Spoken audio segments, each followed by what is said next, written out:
I truly can't begin to express how thrilled I am to be here with Fane Productions, talking with two of our greatest artists and entertainers, Dolly Parton and James Patterson.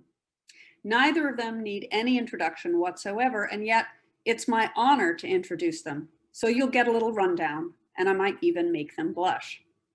Of course, we're here to discuss Dolly's first ever novel, the fabulous Run, Rose, Run, written in collaboration with Jim. Dolly Being Dolly, an album of 12 original songs by Dolly, will be released along with the book. This is a real milestone, the first time a #1 best-selling author and an entertainment icon who has sold well over 100 million albums worldwide have collaborated on a book and an album.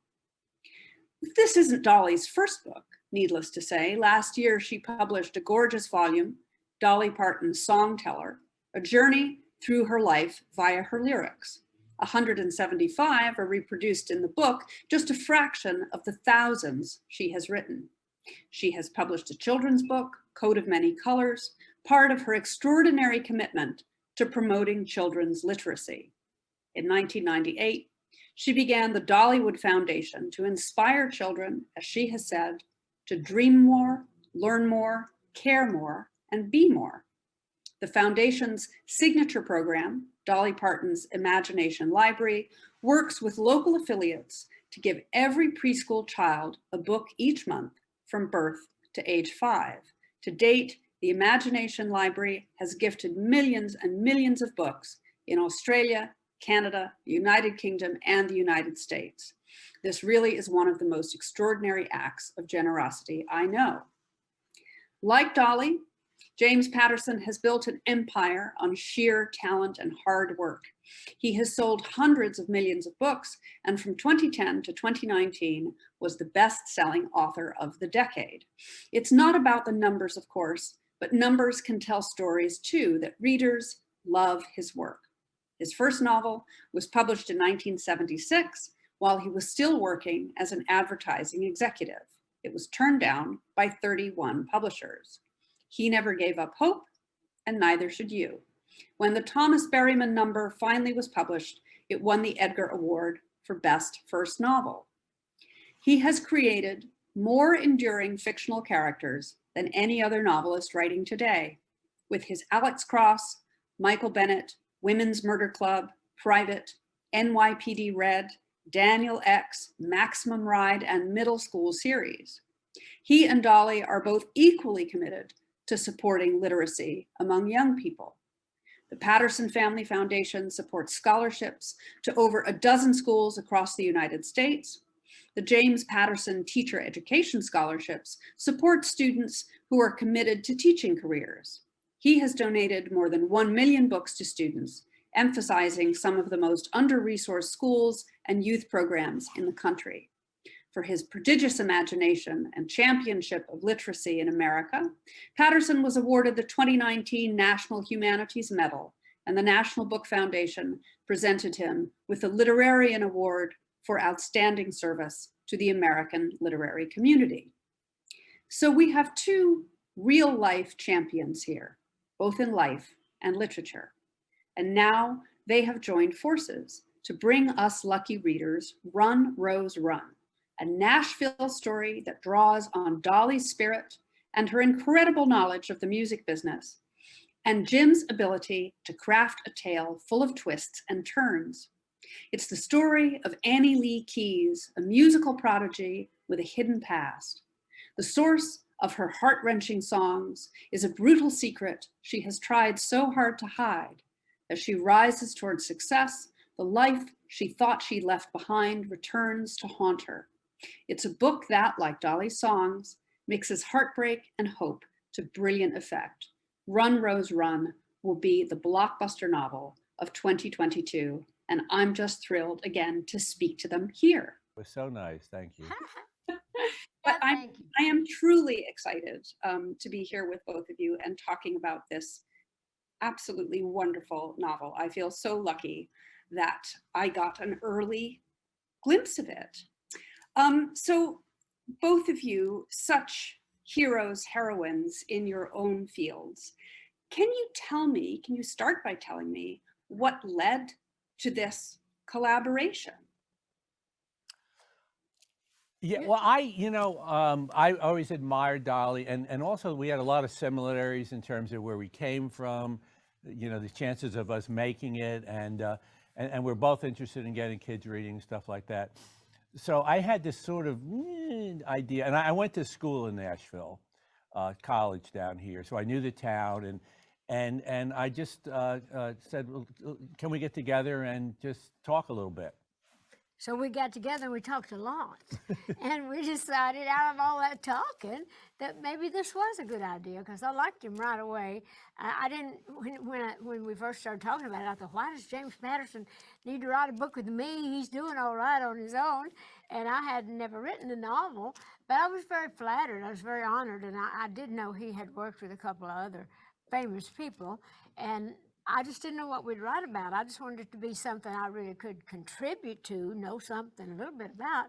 So when he told me what the idea was, then I felt like that it was going to be a wonderful thing, and it has turned out to be more wonderful than either one of us thought it was going to Yeah, be. no, I agree. I agree. My grandmother was growing up. She had this line: "Hungry dogs run faster," and I think we're both kind of hungry dogs, and we kind of chop wood and get the job done. And after we met, and we had talked about an outline for the book and maybe where it might go. And when I got back 2 days later, Dolly had already written a bunch of songs and sent them to me.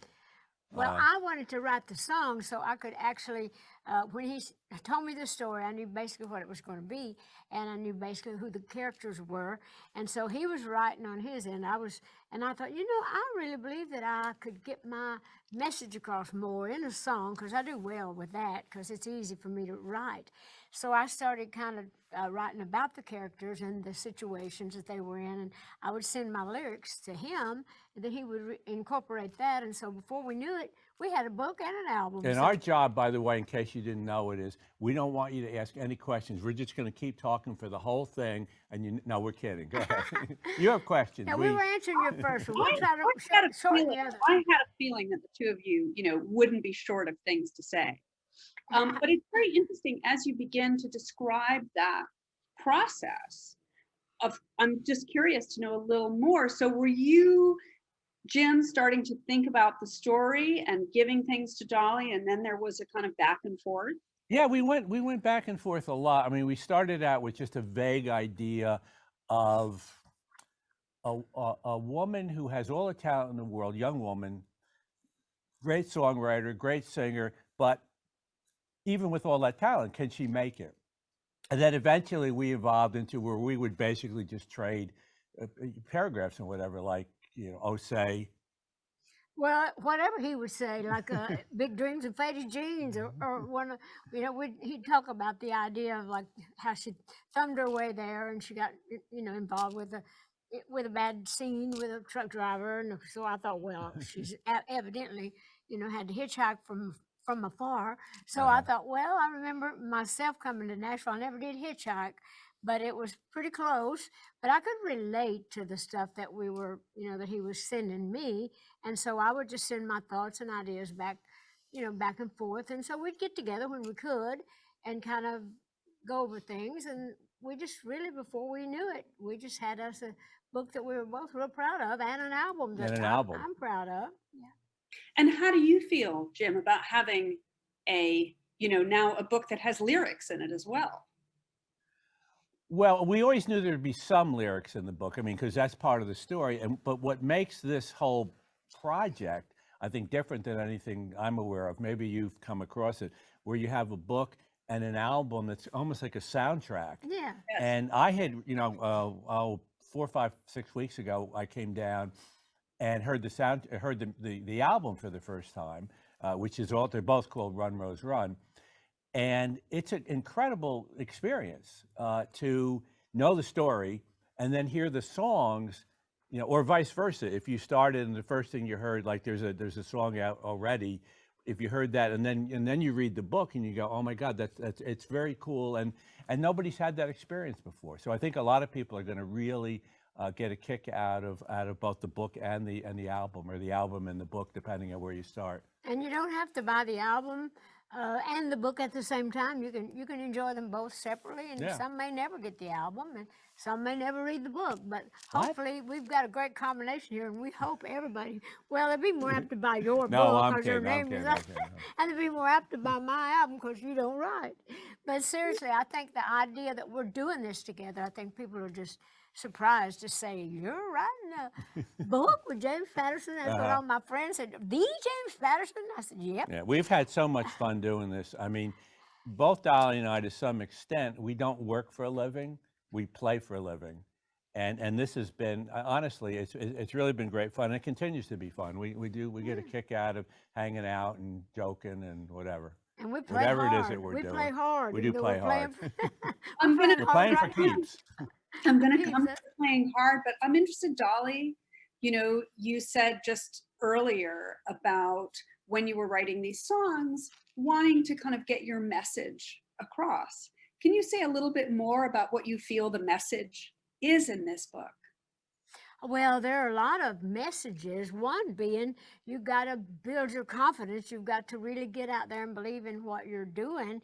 And you know you're going to have to sacrifice. It's the same in real life, and it's the same in my own life. Like songs like Driven, you're like driven to work harder, driven to be smarter, driven to be better every day. Or the With the Big Dreams and Faded Jeans, that kind of fits every new artist that comes to town, male or female. And in some way, it's just that idea of getting here, dreaming about being in Nashville and then becoming a star. But it's also about what you have to deal with, what you have to put up with. And so I really think these songs are really is great philosophy about just in business and just how you really need to live your life. And you know, Dolly came from the hills of Tennessee and got here in Nashville when she was 18 or so, although she'd been here as a younger kid. I came to New York at 21, and the first book I wrote, it was turned down by 31 publishers.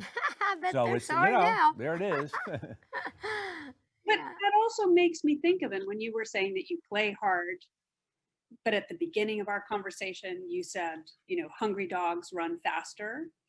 And I would think that, both of you at the point that you are in your careers, you could afford not to be hungry dogs anymore. What is it that keeps you both going? I'll turn to each of you. Maybe Dolly, you could start. Yeah. Well, I believe he meant hungry dogs. I think it really means that we're hungry to still be creative, hungry to still be important, and hungry to still do great things. Of course, we don't have to have the money, but we need money to live. But I never did work for just money. I loved what I did, and I believed I had a talent, and I believed that I had something to offer. And I knew if I did well with that I would make the money. But money was not the first thing in my mind. I wanted people to see that I was a writer and that I was a singer. And so I still do. I mean, I want to make and break my own records. I'm not competing with anybody. It's just my job. It's my joy, and I get paid well for it. But I still count my blessings more than I count my money. Yeah. And the blessing of being able to still do it is wonderful. What really keeps me going in a big way, when I was 18 or 19, I actually have an autobiography coming out. It'll come out in the UK I think in June.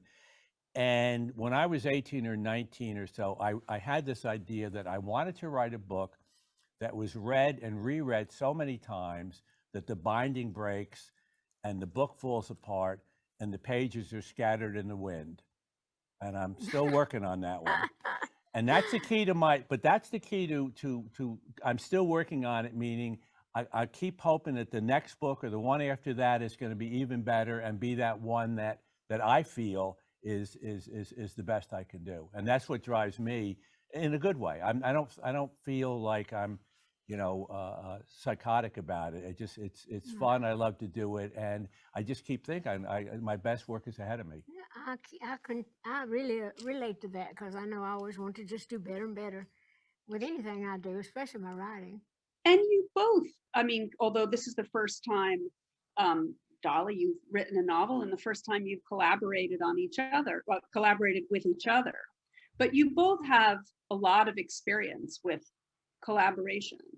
And I wonder if you'd say something about, the kind of excitement it seems to me when I've collaborated with people, just having someone else's ideas, someone else's thoughts. It's one of the, wonderful things I think that we take for granted in music, perhaps, but less so in the process of writing, which is often thought of as being solitary. Well, I don't think either of us have ever collaborated with many people. Most of my songs I write myself. I have written with very few people. I had my brother Floyd, he passed away last year. I loved working with him, and some people I work with, but most of my songs I do on my own. And I think you're the same with you. You haven't always written with other Yeah. people. Well, but yeah, people also there's a lot of collaboration in writing too. You go in television, almost any series, there'll be the writers' room, and there'll be from 4 to 10 writers in there, and they collaborate on scripts and pretty much every script. Movies frequently you have collaborations, and even in music, a lot of the collaborations are the writing. Simon and Garfunkel and Gilbert and Sullivan, et cetera, et cetera. So there's a lot more than people think there is in terms of collaboration. Stephen King has collaborated. So it's more common than people think it is. But it's fun when you do get ideas from other people. I suppose I meant Dolly. I know you write yourself, but having been lucky enough to see you perform, and just thinking of the kind of collaborative effort it feels to me when you see a group of musicians on stage making your music. But there's this sense of kind of communication that, as an audience member, I think is really wonderful. Well, I thought you just meant the actual writing with other people, like his book with Bill Clinton, or me writing other things. But yeah, there's always, like he said, you're always working with people, and it takes a whole group to get it all together, because it's one thing to write a song, you've also got to arrange it, you've got to produce it, you've got to get in and do a whole world of things, and people throwing in their ideas. So absolutely, everything is a collaboration in that respect. And on the writer's side, I mean, if you're lucky enough, which I have been, to have TV series or movies or whatever, then you've got all those people who collaborate to make that film work. I want to ask a little bit about the characters in the book. Dolly, tell us a little bit about what Annie Lee, she's such an extraordinary, wonderful young woman, what she means to you and what it was like to kind of spend time with her and put yourself in her shoes.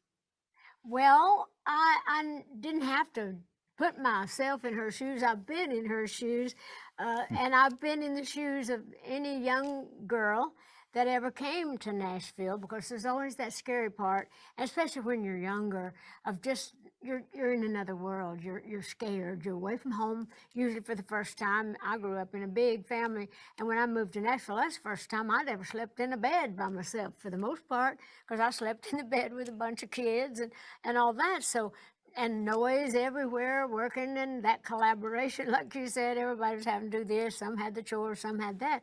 But all of a sudden, here I am following my dream. I'd been dreaming all that time. I was slopping hogs or milking cows, and all of a sudden I'm here. And I miss the cows. I miss the kids. I miss mom and daddy, but I had to make that all come true. So the same with Annie Lee. She actually different from me, though. I had a home and family. She was running from a bad past. You'll have to read the book to know all about it, but we were different in that. But I understood, related to her in the process of trying to make it, trying to convince people that you're good enough to make it, and then trying to find the people to help you, still being stubborn enough to say, I'm not giving you that. I'm going to share that with you, but I'm not giving you everything. You got to see me. So I relate to her in her spunkiness and her desire to do it, and her desire not to do what she doesn't feel right about doing. So I totally, completely relate to her, or any young person that comes here to make it. And I was raised in a house full of women. Mother, grandmother, 3 sisters, 2 female cats, and the buzz and the purr still in my head. So, I like writing about women. And you And did you good. feel I that have to say, it was almost like, when he was writing all these things, it was almost like I thought, well, how did you know that? How'd you know I thought that? Well, Yeah, my sister did it. yeah, but he really is able to really. In one of my songs from the book, it's called "Look Like a Woman, Think Like a Man." He can look like a man and think like a woman. So it's really you really need to be able to do that with anything you do. It's just like when I write, like for my Broadway show, Mr. Hart, when I was writing about that evil scoundrel. Uh, I had to get right in his head, and I knew so many people like him. I grew up with a bunch of male chauvinist pigs, and in that mountain redneck, stuff. No harm, no insult meant. It's just the truth. So if I've said something to offend those people back there, well, tough. Anyway, but seriously, I had to get inside, his head and know what he was thinking. So it's fun to be able to think for whoever you're writing about. But I was really proud of James for being able to think for two major women in this character. So he did. I mean, in the book, Ruth Anna and Annie Lee. Well, and I was going to come to Ruth Anna, who's wonderful, and of course is a very eminent and very successful performer, country singer. We know one of those. There's a significant difference, of course. It's not giving anything away because it's right at the beginning of the book. Is that, of course, she's retired. She says she's not going to perform anymore, and I'm guessing. I don't like to presume, but I feel, Dolly, that's not a temptation you feel. But even with Ruth Anna, technically she's retired, but she's more rebelled against she just did the establishment, what was going on, and she just continues to write and record songs. So she's still, she's not a retiring type. No, indeed. Yeah, well, Yeah. yeah, I think that when you do have that gift, like Ruth Anna, when you have that gift, like with you or anybody that loves to write, and that's truly your gift, you're not able to not do that. You're going to write, you're going to record, even if like I've always said, if I couldn't make it, if I hadn't made it, I'd have been a waitress maybe or whatever, but I'd have saved that money and I'd have still been doing my demos or recording if I could and selling it out of the back of my car, still be trying to make it somehow. Maybe somebody find me. But with Ruth Anna, the difference there, like you said, I would never retire. I can't because I've dreamed myself into a corner, as I say, because I wanted my dreams to come true and they did. And now I have to be responsible for all that. And every dream kind of creates, spreads out into some other dream. And then you have to do this. And it's a lot of play. Yes, it is. And there's another, well, the book is full of wonderful characters, but Ethan Blake, I found a very moving character in this book. And James, one of the No, things— she knows more about men than I do, so she, I never met a man I didn't she like. understands them. Actually, I really relate to those characters, to Ethan, through all the men that I've known in the business. And when I came to Nashville, there were all those wonderful guys like Merle Haggard coming along. In fact, Merle passed away a few years back, but his son Ben is a great singer and he's continuing with a career. And I sang a duet, the Demon song, from the book. The Ethan character, I sang that with Merle Haggard's son. But anyway, I knew all those men like that were coming in when, and we used to work together. We'd do package shows together and host shows together. And so I really related to Ethan, and I have brothers that were musicians, singers, and bass players, guitar players. My family's very musical, so uncles, cousins, whatever.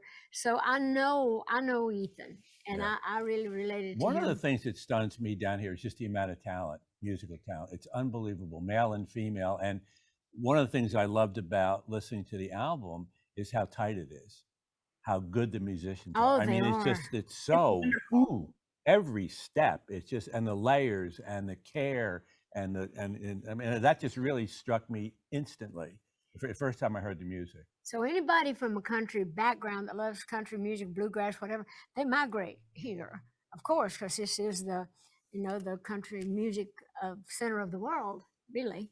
And so we have all the best singers, all the best musicians, and most of them are really good people too. Really nice, warm people. Mhm. Well, and that's, it's good to hear because you also, it's funny, my son is a musician. My son is a guitar player and a musician and is trying to break into the music business. And of course, part of what you depict is, it looks a little, it looks like it can be a little cutthroat. But is that just, so many people trying to succeed? And I wanted to ask you, James, because there is quite a lot. It was fascinating to learn about the music business. Was that something you learned from Dolly in the process of writing this book? Well, yeah, I mean, the authenticity is that's one of the things people will like about the book. Is there's so much you're going to learn so much about the music business, and obviously it's not all bad, not even close. But like anything where there's corporations involved, it's always a little tricky. And whether it's the news business or the music business or the publishing business, there's always a few things that are happening because unfortunately in corporations, they like to just repeat what worked yesterday. They don't like to look forward to like what might work tomorrow. So that gets in the way sometimes. But we're not, I don't think we're trying to say that the music business is an evil enterprise. It isn't. Well, there's some evil people. And one of the songs in the album is called Snakes in the Grass.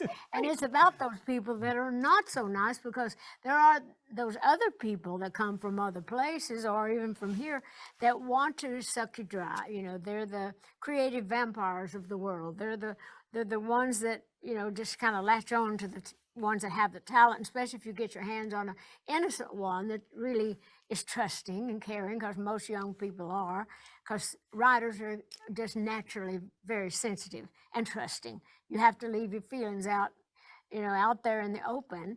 And sometimes you're too vulnerable because you have to leave yourself so open to be able to create what you need to. Yeah, we're just So two there's little some bad lambs. ones. Dolly, Well, I mean, we yeah. were in the Yeah, beginning. we were. We were in the beginning. She's right. But yeah, we're old goats now. But it's true that, writing anything that's true is the process of laying yourself open and showing the truth about yourself in one way or another.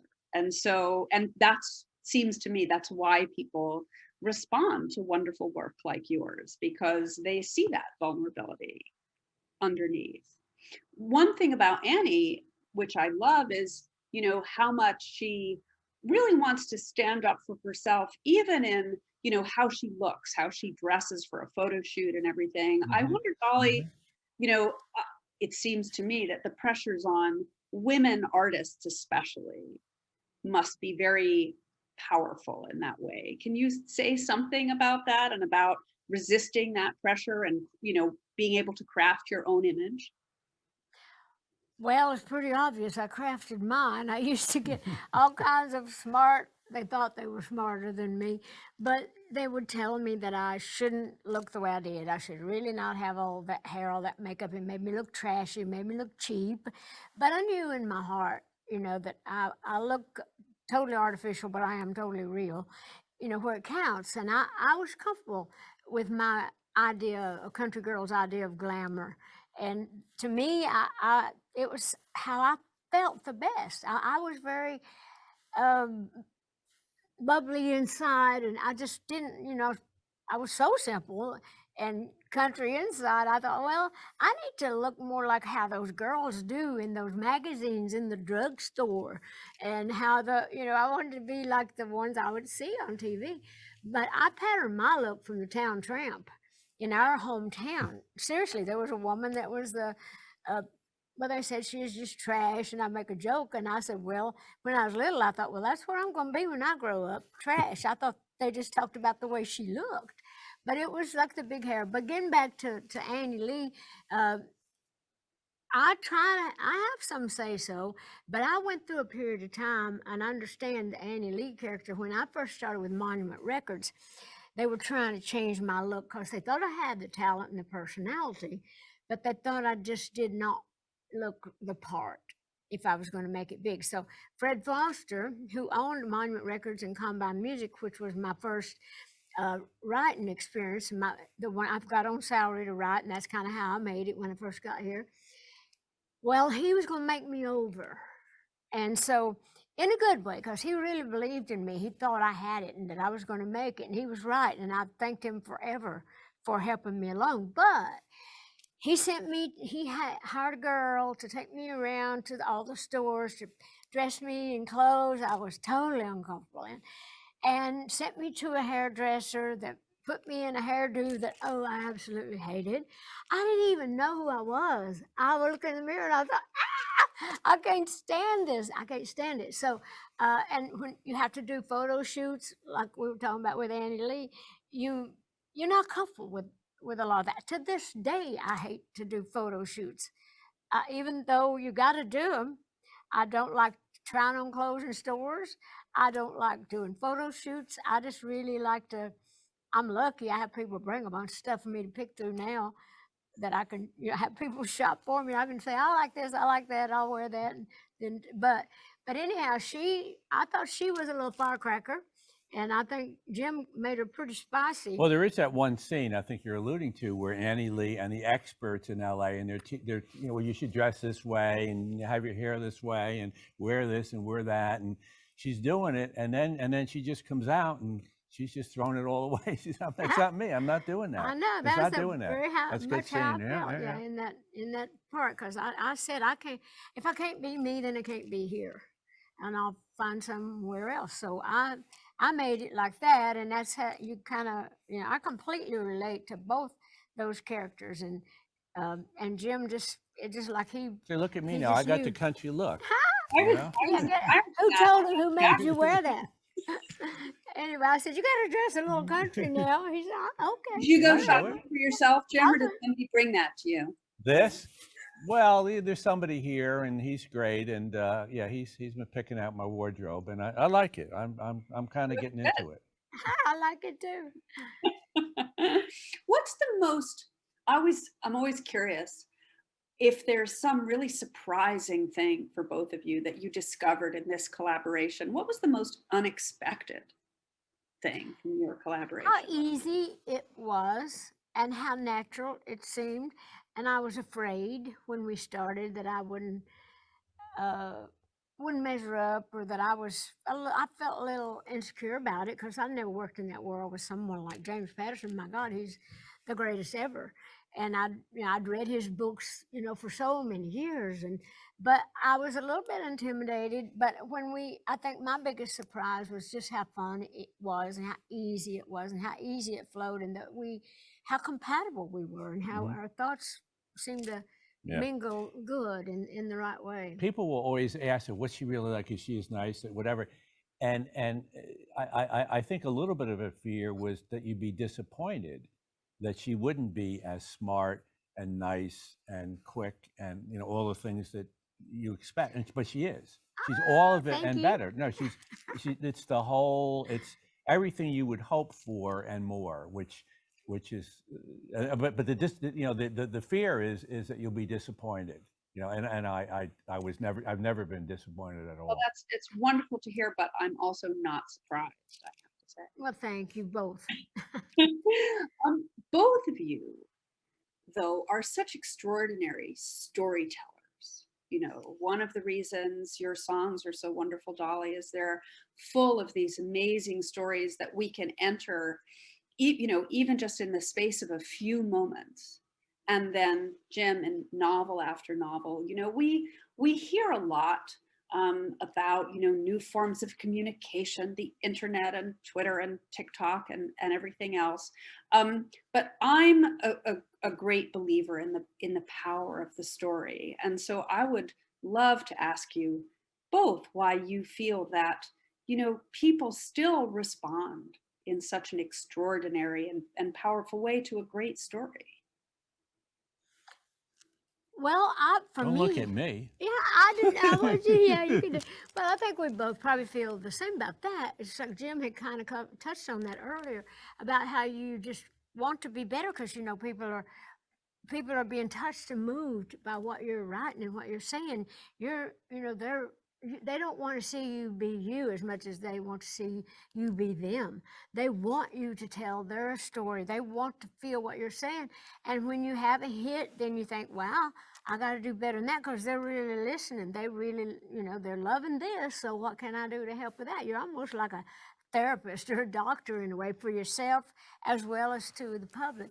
So I think that people relate to my stuff because I feel everything I write and I've lived a big part of it. If you want to know who I really am, you're going to have to really buy all my records though, and you're going to have to really listen intricately. But there's pieces of me in everything. I mean, I believe everything I'm writing because it is part of me. So I just think I try to. And I don't think the storytelling thing is going away at all. No. It still exists. I mean, when you look at the really big movies or the really big songs or whatever, there's always some kind of, and even when you like the little tidbits, somebody will do like a little 15-second thing on TikTok, it'll still, the essence of it will be a story that You can somehow it's captured something very quickly. Mm-hmm. Sometimes it can just be a look, and it just says everything about that person.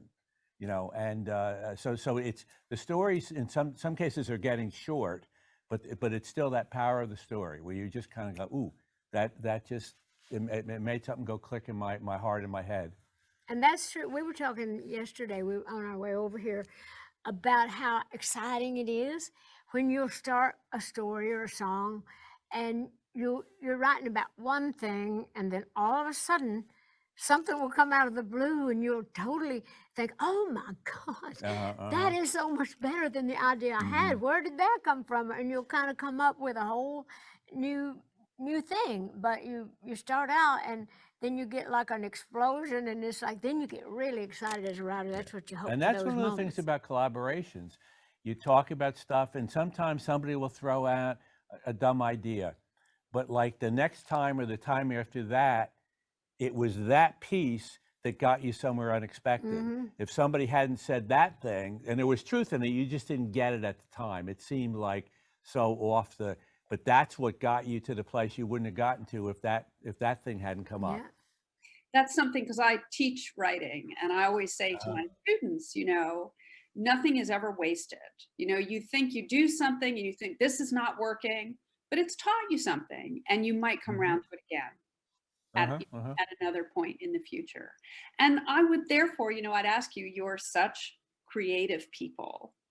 What advice would you give? Again, I meet a lot of people who I believe everyone has creativity in them, but they sometimes feel they can't access it. What tip would you give to people who really want to? I think maybe I'll start with you, Jim, this time, and then we'll come to Dolly. Yay! Okay. I saw him looking at me. I was going to say, you go. Oh no, you go. You're the expert. Ladies first. Yeah. She said, Jim. The thing about both of us, and this comes up sometimes because obviously Ruth Ann, when Annalie comes to town, she's kind of looking for advice, and people come to Dolly for advice, and people come to me. And I think both of us say we don't give advice. All we'll do is say, this is what we do. Make of it what you will. And I do a masterclass thing where I'll go on for however long it is, and people can listen to me, blah, blah, blah, blah, about what I do. And one of the things I'll say is, if you're nodding, you're already there.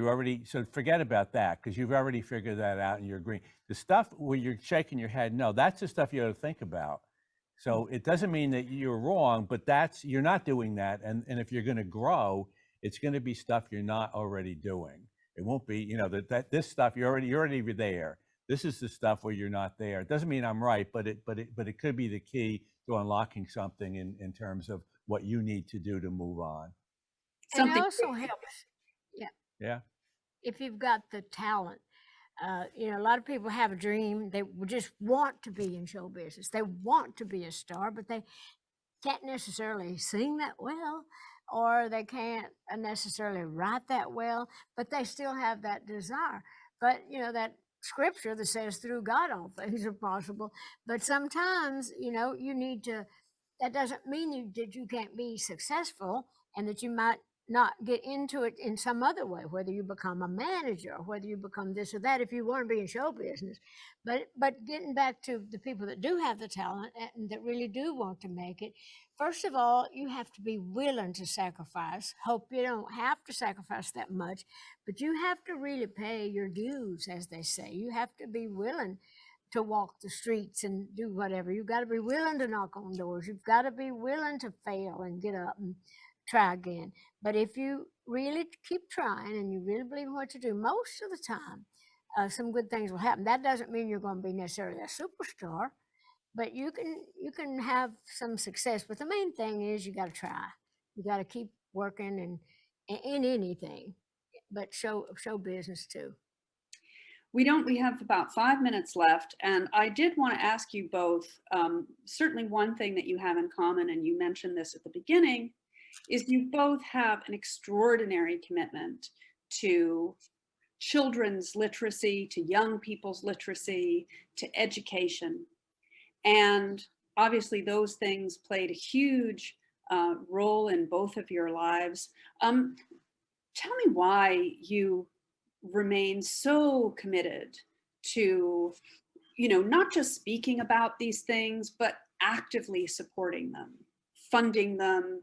You have foundations. There's the Well, a piece of it for me is always like it literally will save lives. Getting kids to learn how to read at least at a competent level. If they can't read at a competent level, it's so hard for them to move on in school, for them to get through, high school, to go to college if it's appropriate. So that's a huge thing. We're literally saving lives. Dolly with her program, it saves lives. The Imagination Library, yeah. I'm like him. We can't get books in the hands of enough children because if you can read, you can self-educate yourself. We're both very, very proud of the work that we do. And the Imagination Library, we're heading toward like 200 million books that that we've given out since we started. But it's just, and it's also a good feeling to know that you're helping the young people, like Whitney Houston's song, "Children Are Our Future."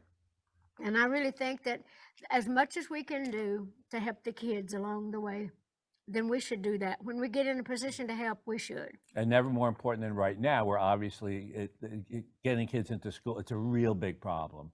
So, hopefully if kids have to stay home, just keep them reading, because that will help. That will help. I agree. Kids not being in school and then not coming back to school once they're able Yeah. to begin again, that's been a real issue. Yeah. I know.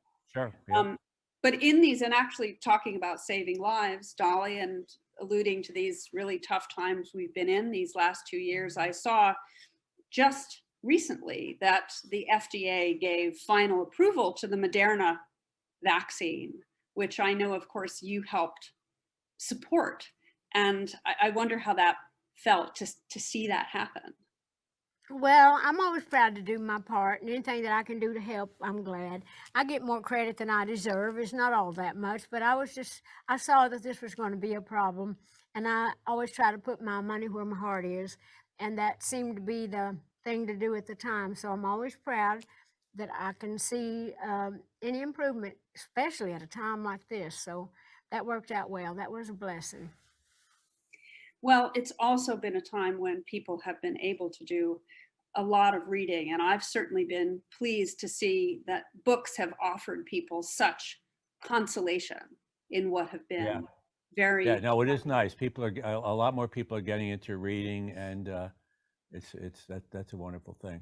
Everyone is going to be so lucky to read Run, Rose, Run, and to listen to the fabulous album. Thank you, Dolly. Thank you, Jim. I think mine is going to be Run, Nose, Run. And I got to go right now. I'm going to sneeze. Thank you. Bye-bye. Thanks.